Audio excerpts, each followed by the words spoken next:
Magandang umaga! Kumusta po? Narito po ulit ang update natin para sa lagay ng ating panahon.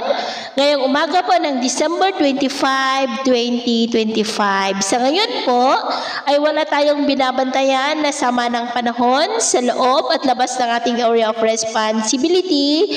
Pero mayroon pa rin pong mahinang daloy ng hanging amihan na umiiral dito sa Northern Luzon at easterly sa silangan ng Southern Luzon, Visayas at Mindanao. At sa atin pong long range forecast, wala naman pong bagyo na nakikita na tatawid po dito sa ating kalupaan hanggang po sa susunod na 2 linggo o hanggang sa matapos ang taon na ito ay posible po na storm free tayo.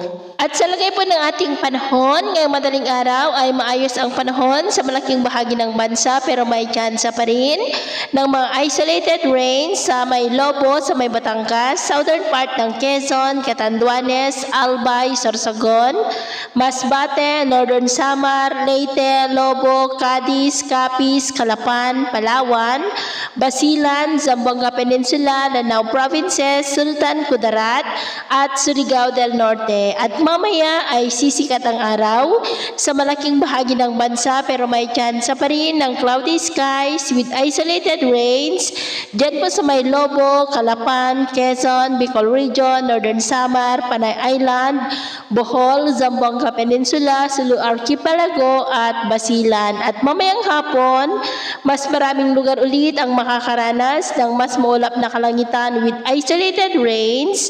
Kaya kung lalabas po tayo sa ating matahanan, ugaliin po natin lagi ang magdala ng kahit na ng panangga natin sa init ng araw at proteksyon na rin po sa mga biglaang buhos ng ulan. At sa atin naman pong mga baybayin, wala po tayong nakataas na anumang gale warning signals, pero bayong pag-iingat lamang po kung papalaot tayo para po mas makaiwas sa mga sakunang pangkaragatan.